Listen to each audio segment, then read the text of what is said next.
उत्तरार्ध से वर्णन केलेले आहे. जगमग जगमग रायगढ़ पे घना अंधेरा बादल छाया, खुद के ही अवतार को उसके जगदम्बा ने पास बुलाया. जिन आंखों ने रची रचाई स्वप्न स्वर्णित विचारधारा, जिन चरणों से शुरू हुई थी अटल अलौकिक स्वराज्य माला, जिदा माई का पवित्र दामन हाथ छिड़ा कर निकल चुका था, फिर से टूटा बिखरा शंभू अभी अभी जो संभल चुका था. पूछूंगा मैं प्रश्न कई अब दे जवाब, पर सोच तो बाहर मिले न उत्तर यदि तुझे तो झूठे तेरे नीच विचार. अगर चरित्र है संभाजी, अगर स्त्री का ना सम्मान उड़े तो दे दो कोई सबूत, मत सरकाना हो गंदजी ने. बनी बनाई कहानियों पे इतना ना विश्वास करो, कहते क्या खुद शंभू राज है, इसका खुद अभ्यास करो. जो लिखे नारी की मोहकता उस चरित्र पे क्यों दाग लगे, कदमों से शुरू कर रची नक्शिका फिर क्यों जहनों में आग लगे. कोई कहे वसनी राजा, कोई नशे में द्वितीय राज कहे, कहने वाले कहे कुछ अब हम भी तो एक राज कहे. भूत शर्म पड़ो कभी जो थी खुद शंभू रचे, व्यसना नीच सर्वानी भूपति परिवर्जय. चाहे जितने दाग लगा दो, चाहे जितनी आग लगा दो, जल कर अग्नि भस्म हो जाए, भस्म को सब कौन जलाए. प्रहार करे तो धरती कांपे, कड़कड़ता वो वज्र, शंभू भस्म का जो श्रृंगार करे वो महादेव का रुद्र. राजनीति के षड्यंत्रों का चक्रव्यूह रचा जा रहा, ग्यारहों को अपना कहकर शंभू उसी जाल में फंसा जा रहा. नियति ने उठाया धनुष तभी और किया वार था एक घनघोर तीर, इस हद कदर घुसा हृदय में बिखरे टुकड़े चारों ओर. रायगढ़ की पनाह पे राजे ने अंतिम स्नान किया, छत्रपति को ले जाने मानो शिव जी ने प्रस्थान किया. भर आए थे नजरे सभी के, धरती अंबर पवन समंदर, अंतिम दर्शन हुए सभी के, घुट घुट कर अंदर ही अंदर. शौर्य हिंद शिव छत्रपति दशरथ की भांति तड़पे थे, पुत्र की अपनी राह देखते पिता दीद को तरसे थे. राजा की होती व्याकुलता को रंगों ने धिक्कार दिया, पर निश्चित अनजाने में उन्होंने मृत्यु को ललकार दिया. और कोमल मन से माफ करने वो शंभू है प्रभु राम नहीं, जिसे क्रोधित कर पछताया तू अवतार वो परशुराम का ही. निजी घृणा के अहंकार में कपट की ज्वाला पनपी थी, और अल्पमति हुई षंडों की वो चाल बड़ी गंदी थी. एक साथ वो ईमान बोल उठे बगैर कोई शर्म धरे, क्यों न बेखबर संभाजी को पन्हाला पे कैद करे. पर सेनापति से लश्कर हम्बे ये नाम मात्र ही श्वेत छुड़ाए, मजाक किसी की इनके सम्मुख कोई संभाजी को हाथ लगाए. सो सुनारों की आघातों को ये लोहारी काफी था, दुश्मन भी मौत की दुआ करे जब नाम सुने सुहागी का. औरंगजेब खुद जिक्र करे जब जब काटता जाओ बुढ़े, इंसान नहीं शैतान है वो जो खड़ा सिवा की ढाल बने. झूठ फैला इतिहास में लखर घृणा गोद में स्वार्थ सैला करके कट कपट रचे जा रहे, कुरुप कागदे गीत गा रहे. यही बात है वक्त वक्त की, मरण ठोके स्वर्ण तख्त की, जितने शत्रु ना युद्ध भूमि में रण पर, उतने तो विभीषण कदम कदम पर. सेनापति से सहमत सभी ने उसी बीच प्रस्ताव किया, अगर पिता पश्चात तख्त हिंद को संभाजी ने छत्र दिया. पर राजा के लायक होने की शंका शंभू के जहन में सुलगी थी. शिवाजी आखिर वो नाम था जिसमें शिव की प्रतिमा झलकी थी. उस शिव के आसन में बैठना इतना भी आसान नहीं, रुद्र को शायद रुद्र होने का हुआ अभी तक ज्ञान नहीं. तभी पीछे से एक हाथ बड़ा कांधे को सहलाते हुए, राजन हो तुम सांझे, कहकर स्वामी को समझाते हुए. काव्य कुशल कविराज कलशिया मैत्री का दूजा नाम को, संगियों में सुदामा वो, शंभू को उनका शाम को. वार्ता सुमंगल फैल गई है सह्याद्री के कोने में, चंद दिनों की बात है सिंहासन पावन होने में. जिस दिन को आने से रोका आखिर वो दिन आ ही गया, पतझड़ में बोरला सावन, सुमधुर नगमा गा ही गया. फिर से नगारे फिर से ढोल थी पोंगी, फिर से रास रची, फिर से चत्र को भूप मिला, महारानी बनी सुसाज सजी. दक्खन गौरव धर्म प्रसारक, गो ब्राह्मण प्रतिपालक, मालिके सिंध हिंद पद बादशाह, शिवाजी पुत्र संभाजी, क्षत्रिय कुलीन काव्य विलीन, संस्कृत पंडित सकल गुण मंडित, छत्रपति की जय. वार्ताएं हवा के साथ साथ सब सल्तनतों में फैल गई, जब सोच के फांसे फेंके थे वो चालबाजी खेल गई. बेमौसम त्योहार बने जब ख्वाब सिवा का उतर गया, अनजान हुए इस बात थे कि गाँव बसा नहीं बिखर गया. सौ कौरव इकट्ठा हो अब शकुनी की चाल खेलेंगे, जो शांत शिव को ना झेल सके वो शिव तांडव क्या झेलेंगे. दक्खन भूमि की ओर तभी हरे परचम ने रुख मोड़ा, संभा को कुचलने हेतु मुगल जादों ने घर छोड़ा. सिवा गुजरने बाद उन्होंने क्या क्या थे सपने देखे, कि चंद दिनों में खबर उठेगी, संभा ने घुटने टेके. पर मैदान जग में शिकस्त है, वंदवती के घोड़े हासिला को चलना है उनका, तो पहले उनके घर तोड़ो. तो कौन करेगा पहल बताओ, किला कौन सालेंगे हम, राम शेष जीतेंगे हुजूर, ये शाहबुद्दीन ने ली थी कसम. रात भर की बातें कहकर 5 साल तक मुगल लड़े, किला न जीत सके और दक्खन के थे पीछे पड़े. औरंगजेब ने जान लिया तब सिवा अभी तक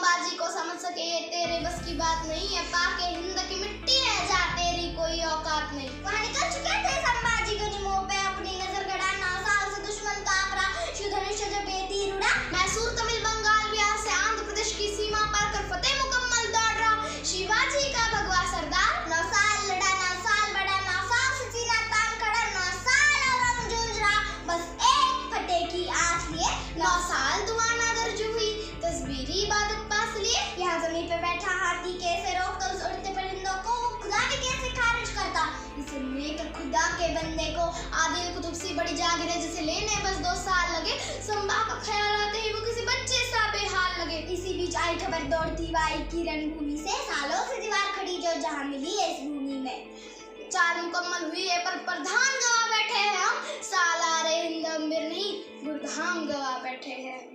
सरलश्कर पर छत मची हलचल मुगलों के डेरे में, अब संभा की खैर नहीं लोग फंस गए मौत के घेरे में। पर हुजूर जब भी वो सामने आया हर बार उठे जनाजे हैं, औरंगाबाद और बुरहानपुर के जख्म अभी भी ताजे हैं। इब्लिसों की फौज हुजूर सर कफन बांधो वो दौड़ी थी, ऐसा लूटा तब संभा ने लंगोट तक ना छोड़ी थी। तभी बड़ी बेहुदा सोच के चलते औरंगजेब ने हुक्म दिया, उम्मीद भी क्या थी उससे जिसने रिश्तों को जिंदा दफन किया। सीधे मुंह मैदान जंग 9 साल से ना हम जीत सके, अब दुखती नस पर हाथ रखो जो दिल पर उसके बीत सके। वहाँ श्रृंगारपुर में अपनों ने ही छत्रपति से देर रहा, या राजधानी को चालाकी से तिकाद ने घेर लिया। खबर सुनते ही दौड़े संभाजी व्याकुलता का बोझ लिए, वही ठान गड़ा बैठा था मुकर्रम उसी पद में अपनी फौज लिए। इत्तेफाक नहीं है हरगिज इसे सोची समझी चाल को, और इतनी पुख्ता खबर है मतलब किसी अपने का ही जाल को। मुगलों के तलवे चाटे थे किसी ने जमी के चंद किश्तों के चलते, हर बार जहांगीरें तबाह हुई है इन मुफलिस रिश्तों के चलते। और मल्लो जी ने दिया हौसला, राजन तुम बस आगे बढ़ो, हम गौर पड़े ये संभाल लेंगे, हरगिज ना तुम पीछे मुड़ो। हर हर महादेव हर मुख से मरठ ठोके जूझ रहा, छत्रपति के खातिर हर कोई जान लगाकर जूझ रहा। तभी लहू में लिपटे मल्लो जी को चारों ओर से घेर लिया, भवानी के इस वीर पुत्र को गीदड़ों ने नोच कर ढेर किया। जान पे जब बीती है तब अपने ही बैमान हुए हैं, इतिहास गवाह है जंग मेहरत पर आए ही कुर्बान हुए हैं। वह शंभु समक्ष नियति खड़ी हुए बार बार ये पूछ रही, परिभाषा क्या है रुद्र की क्यों मृत्यु के पास से खींच रही। जो रस्सी पड़ेगी गले में अब दे जवाब, उसी में लपेटे के फंस गए दुविधा के चलते शेर भेड़ों की चपेट में। दस्त हुआ धोखे से मगर हथियार न शंभू छोड़ रहा, करीब 12 शेर के जो भी रूह वही छोड़कर दौड़ रहा। तभी चारों ओर से कूदे बुज़दिल जैसे चिटिया शक्कर को, जिसमें इस कदर सुन्न हुआ जिससे पानी में गिर रहा कंकर हो। इस सरजमी पे अंधेरा कर वो पूनम का चांद ले जा रहे थे, छत्रपति के संग स्वराज्य को घोड़े से बांध ले जा रहे थे। संभा को औरंगजेब को जब ये खबर मिली कि संभा आखिर गिरफ्त हुआ, मचल रहा था ऐसे जैसे खुद ही कैद से रिक्त हुआ। ले आ उस काफिर को इस अल्लाह के दरबार में, वो ही करेगा फैसला, कुछ समय के ही दरकार है। और संभाजी को कैद करने का मतलब अच्छे से मुकर्रब जानता था, गलती से किसी को खबर लगी तो खतरा सीधे जान का था। मरट्टों के डर से बुज़दिल रात भर जाग रहे, अपनी मुल्की और सभी ते दुम दबाकर भाग रहे। पर आ गई वो मनुष्य गड़ी जिसे देखने थी हुई भीड़ खड़ी, कौन है ये संभाजी और दिखता कैसा है देखे तो, जैसा खौफ है उसका क्या सच में वैसा है देखे तो। पर मस्करों का भेष चढ़ाकर बुरी भीड़ से जुलूस निकाला, मर्दानगी का इन्होंने और एक था सबूत उछाला। गाड़ियां की कोई थूक रहा, कोई सर पर पत्थर फेंक रहा, पर मौजूद किसी के मजाल के आंखों में उसके देख रहा। 23 साल पश्चात संभाजी औरंग के सामने पेश हुए, नजारे का इस लुत्फ उठाने मुगल ज़्यादा खामोश हुए। छत्रपति यकीन था सबको संभाजी घुटने टेकेगा, जहाँ पना के कदमों में अपना राज मुकुट फेंकेगा। पर औरंगजेब ये जानता था कि ये गर्दन नहीं झुकने वाली, बाप की भांति लड़ेगा जब तक धड़कन नहीं रुकने वाली। अब सोचो तुम मौजूद यहाँ संभाजी औरंग के सामने, जिस्म कांप उठता तुम्हारा इन नजरों की जंग के सामने। आलमगीर एक तरफ और दूसरी ओर सियासतें आवाम, एक सिखाता शरीयत सबको दूसरे को हर धर्म समान, एक की शान और शौकत मतलब 1/4 विश्व अवाम, एक की दौलत इतनी ही बस बुद्ध कृष्ण सा जीवनयान। एक ने बदले धर्म कईयों के गर्दन पर रखकर शमशीर, एक ने सबको यही बताया हर मजहब की एक अमीर। अब तुम ही चुनो दोनों में से कहाँ पे धागे कच्चे हैं, औरंग गलत या संभाजी, ये तो हर अगर कोई पूछे है तभी संभाजी के करीब आकर पूछे कुछ अरण्य सवाल। लूट कहाँ रखी है संभा, हम सोच कर बेबहाल। और हाँ चलिए भी बता दे कि कौन से काफर आज तक जो तुझसे मिले हुए हम पूछ कर थक गए थे, पर सभी के मुंह यहाँ सिले हुए। संभाजी की नजर उठी तभी होठों पे मुस्कान लिए, पैदा ही हम रुद्र बने हैं, हाथों पे अपनी जान लिए। मेरे बाप के पैरों में है दौलत, जा के उसे तू हासिल कर, इसी बहाने कदम छू लेना, लेकिन पहले खुद को उस काबिल कर। ये रही बात तेरे विरुद्ध प्रश्न की, हम मिट्टी से बेईमान नहीं, अपनों की जान में अपनी जान, हम तुझ जैसे हैवान नहीं। आग बबूला हुआ बादशाह ये अल्फाज सुनते ही मनीषा नहीं थी उसकी एक और लफ्ज भी सुनने की। नजर तेरी चुग रही है हमको, याद दिलाती सिवा की उस, अभी भी याद करूं तो रोंगटे है महसूस। सरिया घुसाकर फोड़ दो इन्हें, अब और ना हमसे पाएंगे, जुबान काट दो काफर की ताकि हर ना कह पाएंगे। ना खून उखाड़ो खालू देड़ो, जब तक ना घुटने टेकेगा, हमसे बगावत का नतीजा अब जमाना देखेगा।